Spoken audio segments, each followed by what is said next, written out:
This is the Commander's Beacon, and I'm Eric. And we're here to discuss some unconventional ways that you might build your commander deck, kind of like driving a car with a piano on the dashboard instead of a radio. Just don't play the piano while driving. So today we're talking about the Sunforger. And the Sunforger is a classic Boros staple. It's probably the best Boros card in Commander. But can we build a deck that uses the Sunforger to kill our opponents with precision spellslinging?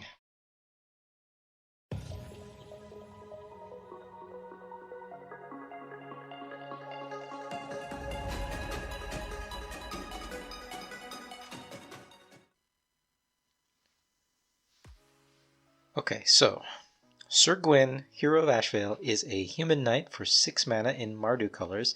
She has Vigilance, Menace, and gives all of your knights equip cost of 0. And whenever you attack with an equipped creature, you lose 1 life and draw 1 card. But we're not building Knight Tribal, so we don't really care about that right now. Because we're here to talk about Sunforger. The Sunforger is the sole savior of Boros in Commander. If you thought red and white was just about turning creatures sideways, then you haven't been thinking about the Sunforger. Sunforger is an equipment that costs 3 mana and equips for 3 mana, and once it's equipped it gives your creature +4/+0, which is nice but we don't care. And it also allows you to pay red and white to unattach it, and when you do, you get to search your library for a red or white instant spell that costs 4 or less CMC, and cast it without paying its mana cost. So like I said, the Sunforger is really popular in red and white decks, and especially in equipment decks. It lets you search up your favorite Boros spells on demand, like Boros Charm, Settle the Wreckage, Wear Tear, and Swords to Plowshares, all for a complete mana cost of 5 mana per spell once the Sunforger is on the board. Sunforger is a really awesome control tool, but most Sunforger decks stop there. A few might venture out and pull up a few combat tricks like Teamer Battle Rage or any number of cantrips in a feather deck, like Expedite or God's Willing, but generally the Sunforger is just used to help your deck strategy. In this deck, however, the Sunforger is your strategy. It is your protection, your control, and your win condition. Your Sunforger is your best friend. It is your life. You must master it as you must master your life. Without you, your Sunforger is useless. Without your Sunforger, you are useless. Anyways, this is a deck that took me a while to build. What colors do we want to play with? Sunforger can only fetch red or white spells, but that also includes multicolored spells that include red or white. You could get Counterflux, for example, if your deck has blue in its color identity. So the more colors we can play, the more access we're going to have to some game-winning spells. But there's also a real concern when building around something that's not in your command zone, like the Sunforger. And it's that, well, you won't necessarily get to find it each game. And occasionally it might get removed by your opponents and you might not be able to recover it. You absolutely need a secondary win condition, and hopefully a commander that can support it. But the biggest concern I've found with Sunforger is that re-equipping it each time you use it actually does cost a lot of mana, especially if we want to use it multiple times per turn and really focus on using the Sunforger to win the game. So I've narrowed down Syr Gwyn as a really good fit here. She helps with your Sunforger's equip cost. She doesn't give you all 5 colors, but she does at least add black, which is where a lot of our game-winning spells can be found. And if you can't rely on Sunforger for whatever reason, Syr Gwyn supports a more combat or Voltron-oriented strategy. So let's talk about how this deck is built. We're going all in on the Sunforger, so the first thing we need to do is find it. We'll start with our standard equipment tutor package, Steel Shaper's Gift, and Open the Armory, tutor and equipment out of our library and into our hand at sorcery speed for 1 and 2 mana respectively. Stonehero Giant is a 4/4 creature for 5 mana that can tutor equipments out of our library, not just into our hand, but onto the battlefield and repeatedly. And it doesn't stop there, this guy even equips them for you. Then he prepares you a 4-course meal and does your laundry, and you don't need to tip him. But you do need to pay 1 mana and a white and tap him to do all of this, which means he has to survive a whole turn cycle before you can get value out of him. Now, despite that risk, I still think it's very worth it. An unanswered Stone Hero Giant will win you games. For 6 mana, Godo Bandit Warlord is a 3/3 creature that tutors an equipment out of our library and straight onto the battlefield when it ATBs. Now, he won't equip it for us or file our taxes like the Stone Hero Giant does, but at least we get value out of Godo right away. Relic Seeker is a 2/2 for 2 that has Renown 1, and once it deals combat damage to an opponent, if it isn't renowned, it becomes renowned and gets a +1/+1 counter. Oh, and when it becomes renowned, you can search your library for an equipment and put it into your hand. Obviously, if you have Stoneforge Mystic, it fits perfectly into this deck, but it's a bit expensive. For a bit more tutoring, we have Diabolic Tutor, but you could run any of the better black tutors if you have them. Okay, so now that we have the Sunforger, we need to wield it. Syr Gwyn is an obvious choice. With her static ability, she can equip the Sunforger for free. This means it only costs us 2 total mana, 1 white and 1 red, every time we use the Sunforger to cast a red or white instant spell from our library. Now, if left alone, this will provide us with insane value. And she also draws us cards every time we attack with an equipped creature. But Syr Gwyn is also a bit costly at 6 mana, so let's look at some alternatives. Fervent Champion and Kazul's Toll Collector also equip the Sunforger for free.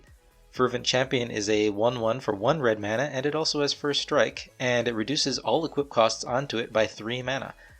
Kazul's Toll Collector is a 3/3 for 3, and you can pay 0 to equip any equipment onto it at sorcery speed.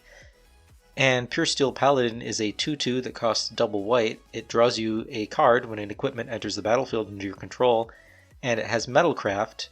As long as you control 3 or more artifacts, which we typically will, your equip costs are reduced to 0. And lastly, Leonin Shikari lets you equip Sunforger whenever you want, as well as any of your other equipments. And the ability to equip Sunforger at instant speed will make it nearly impossible for your opponents to deal with as long as you have remaining mana. And then if you've got something like Swiftfoot Boots or Darksteel Plate, Leonin Shikari can also protect any of your other creatures from targeted removal at instant speed, again, as long as you have the mana. But now that we have our Sunforger, how do we win with it? And this is where this deck is going to deviate a bit from the standard Boros decks that just run Sunforger because it's a good card. We're selecting a small set of devastating spells that we can use to kill our opponents out of nowhere. Comeuppance turns our opponent's big damage spells or effects into a suicide or wipes out any creatures they dare send our way, and Deflecting Palm does the same for a single source. Rakdos Charm is a great modal spell that can exile a player's graveyard, destroy an artifact, or just destroy a player that happens to have a lot of creatures. So this can one-hit knock out any opponent who's going too wide with tokens, and you can tutor it out with Sunforger. And you will love sitting across the table from Reese the Redeemed while playing this deck. If your opponent is drawing too many cards, hit them with Sudden Impact, which deals damage to them equal to the number of cards in their hand. So that opponent playing Azami, Lady of Scrolls, your new best friend. What if they're making a giant scary thing, like Kresh the Bloodbraided? This deck loves Kresh. Hit them with a Delirium, which, you guessed it, deals damage to them equal to the power of target creature they control. And if they're getting too greedy with their land ramp and non-basics, easy. Price of Progress deals damage to each player equal to the number of non-basic lands that player controls. We're excited to see all of the Omnaths here. And we're running 28 basic lands in this deck, so we won't be hurting ourselves too much. So, we now have Sunforger, we know how we want to win with Sunforger, but your opponents will catch on very fast that Sunforger needs to be dealt with immediately and ruthlessly. So how do we protect it? Argivian Find and Sevin's Reclamation can recover a broken Sunforger from the graveyard, no questions asked. Sun Titan can do the same on ETB or attack, and Cavalier of Dawn can do it on death. And it's also a knight, so if Syr Gwyn happens to be around, it also equips for free. Boros Charm is a great auto-include in most Sunforger decks, and it fits here as well. It can give the Sunforger indestructible, and the Sunforger can of course tutor it out in response to a destroy effect. Apostle's Blessing can do the same thing in response to any type of targeted removal, giving target artifact or creature you control protection from artifacts or from the color of your choice until end of turn. Your opponents will very likely not expect this. But we also need to protect the Sunforger's bearer. Here we'll rely on your standard protective equipments. Darksteel Plate gives the wearer indestructible, and it's also indestructible itself. Swiftfoot Boots and Mirror Shield provide hexproof. Now, we don't want Shroud since that would prevent us from equipping Sunforger, so Lightning Greaves and the like are not really reasonable in this deck. Assault Suit is situational, but it's absolutely essential when playing against a deck that makes you sacrifice creatures with things like Grave Pact or Dictate of Erebos. Assault Suit gives the equipped creature +2/+2 in haste, but most importantly, the equipped creature can't be sacrificed. Our deck only has 15 creatures, so we won't have the fodder to throw away to repeated sacrifice effects. And what else can we do with the Sunforger? We'll still rely on pieces from the standard Sunforger package that you see in a lot of other decks. Chaos Warp and Swords to Plowshares are fetchable single target removal, and we have a fetchable board wipe in Settle the Wreckage. We can even get a little bit tricky with Lapse of Certainty, Red Elemental Blast, and Wild Ricochet. Yes, we can counter spells without blue, and we can tutor these up anytime with Sunforger. But despite our best efforts, sometimes our Sunforger will get removed, and we may not have a way to recover it. So then what do? We do Voltron. Argentum Armor makes Syr Gwyn big and scary, and she equips it for free. It costs 6 mana to cast, and equips for 6 mana, but again, it's free on Syr Gwyn or some of our other creatures. And it gives the equipped creature +6/+6, and it also destroys any target permanent when the equipped creature attacks. Shadow Spear gives the equipped creature +1/+1 lifelink and trample, and it lets you pay 1 so that your opponent's permanents lose hexproof and indestructible until end of turn, and you can even use this ability if Shadow Spear is unequipped. Finally, Diviner's Wand costs 3, equips for 3, and gives the equipped creature, whenever you draw a card, this creature gets +1/+1 and gains flying until end of turn. It also gives the creature pay 4 mana, draw a card. Now, this is admittedly bad card draw, but adding flying to Gwyn's menace gives defenders a difficult time blocking her. And Temur Battle Rage can help us sneak in a lot of damage, and it's not an equipment, but at least we can find it with Sunforger. We have a few lands that help us push damage through too, and I'll mention those later. Now let's go over the support, starting with the card draw. While we do have access to black, this deck mostly uses red and white. And it's because our Sunforger's activation costs 1 red and 1 white mana, so we want to make sure our land base is heaviest in these colors. And also because we're running Price of Progress, we can't use too many non-basics to fix our mana. So we want to use mostly red and white just to keep the deck consistent, and as a result we're not leaning too heavily on black for card draw. Thrill of Possibility and Heartwarming Redemption give us card draw that can be tutored with Sunforger. Thrill of Possibility requires you to discard a card to cast it, and then it draws you 2 cards at instant speed. Heartwarming Redemption costs 4 mana at instant speed to discard your hand, and then you draw that many cards +1 and gain life equal to the number of cards in your hand. Sunset Pyramid and Staff of Nin are bad artifact-based card draw. Mind's Eye is stronger, but still costs a lot of mana. And Diviner's Wand, again, can be found with any equipment tutor, and gives you card draw at a rate that only the Boros would glance at twice, at 4 mana per card. And, of course, Syr Gwyn herself draws you a card whenever you attack with an equipped creature. There are plenty of other card draw options you can consider to replace some of the mediocre options we talked about here. You could try to lean into black for cards like Night's Whisper and Painful Truths, or really any other black card draw. Again, for me I found that the mana base gets a little bit unreliable when you do this, but it's not a terrible option. You could also use equipment-based card draw like Infiltration Lens or Rogue's Gloves. I didn't want to be too reliant on the combat step to draw cards, but again this is not a bad option. Finally, let's look at the mana base. Since we're playing around with the Sunforger, the all-star of this deck is Mistvale Plains. This is a non-basic plains that comes into play tapped and tapped for white.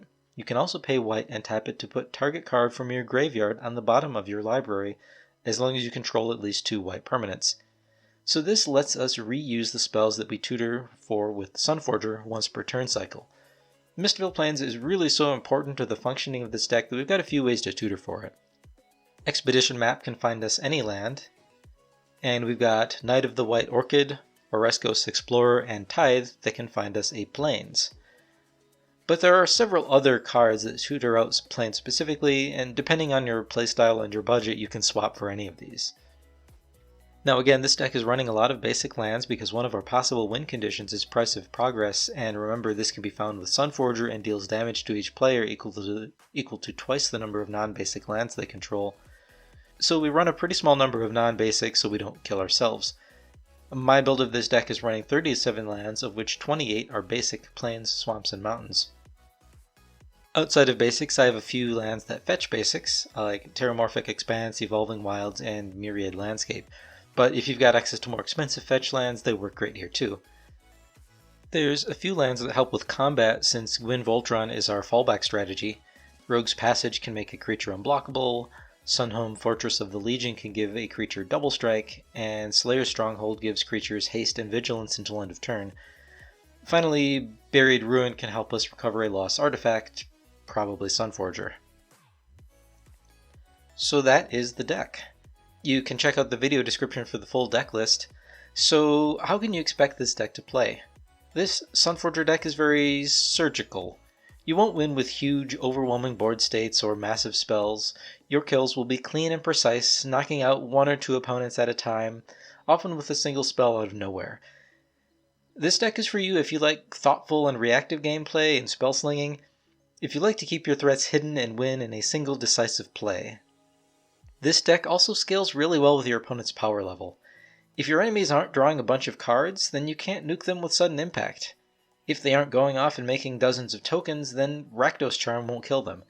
But the stronger your opponents are, the stronger this deck becomes. That said, this is definitely not a CEDH deck. This deck won't keep up with an opponent that's going to win on turn 4 or 5. This deck is probably not for you if you like to win through overwhelming position of your board state or just generate insane value. This deck is probably not for you if you don't like to study your deck before playing it. Your Sunforger targets in this deck are often situational, and you'll kind of need to know exactly what to find and when to find it.